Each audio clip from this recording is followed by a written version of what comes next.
लोकसभा में आज देश की अर्थव्यवस्था पर तीखी बहस हुई। विपक्ष ने डॉलर के मुकाबले गिरते रुपए को लेकर सवाल किया, जिसका जवाब देने के बजाय एक बार फिर वित्त मंत्री निर्मला सीतारमण ऐसा बयान दे गईं जिस पर उनकी किरकिरी हो गई। अर्थव्यवस्था का बेपटरी होना हो या फिर रुपए की गिरती कीमत, हर मोर्चे पर मोदी सरकार फेल नजर आ रही है। और आज संसद में भी वित्त मंत्री विपक्ष पर हमलावर रही और भारत की तेजी से गिरती अर्थव्यवस्था के सवाल से पल्ला झाड़ती दिखी। तो क्या कहा वित्त मंत्री ने, देखते हैं ये रिपोर्ट।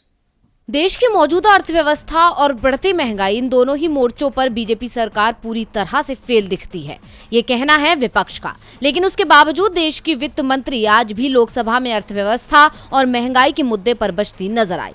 आज संसद के शीतकालीन सत्र का 5वां दिन है। आज लोकसभा में सांसद रेवनाथ रेड्डी ने प्रश्नकाल में कहा कि केंद्र को केवल सरकार बचाने की चिंता है, रुपया लगातार गिरता जा रहा है, उसकी कोई चिंता नहीं है।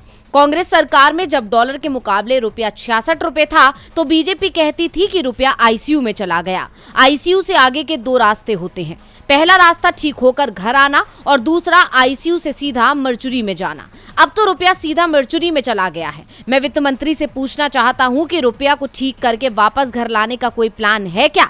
वित्त मंत्री निर्मला ने इस सवाल का जवाब देते हुए सरकार का बचाव किया और इस सवाल से पल्ला झाड़ती नजर आई। निर्मला सीतारमण ने कांग्रेस पर निशाना साधते हुए कहा कि कांग्रेस के समय रुपया ही नहीं बल्कि पूरी इकोनॉमी आईसीयू में थी। कोरोना महामारी, रूस यूक्रेन संघर्ष के बावजूद आज भारत की इकोनॉमी बढ़ रही है। इससे संसद में बैठे कुछ लोगों को जलन और परेशानी हो रही है। देश की बढ़ती इकोनॉमी पर गर्व होना चाहिए, ना कि मजाक उड़ाना चाहिए। निर्मला सीतारमण का ये बयान विपक्ष के सवाल का जवाब कम अपनी सरकार की नाकामी छिपाने का काम कर रहा है।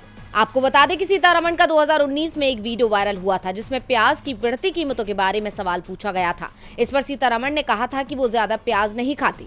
उनके इस बयान पर सोशल मीडिया में जमकर मीम्स बने थे। आज लोकसभा में सीतारमण ने फिर अपने प्याज वाले बयान का जिक्र किया। उन्होंने कहा कि जिस तरह उनके उस बयान पर सोशल मीडिया में मीम्स बनाए गए थे, उसी तरह आज देश की इकोनॉमी को लेकर मजाक उड़ाया जा रहा है। पूरी दुनिया में भारत की इकोनॉमी का डंका बज रहा है, लेकिन कुछ लोग इस बात को पचा नहीं पा रहे हैं। देश की मौजूदा अर्थव्यवस्था की क्या हालत है, ये किसी से छिपा नहीं है। अब वित्त मंत्री कुछ भी कहें, लेकिन उनके आज के बयान ने फिर से सरकार की किरकिरी करा दी है। डीवी लाइव की रिपोर्ट।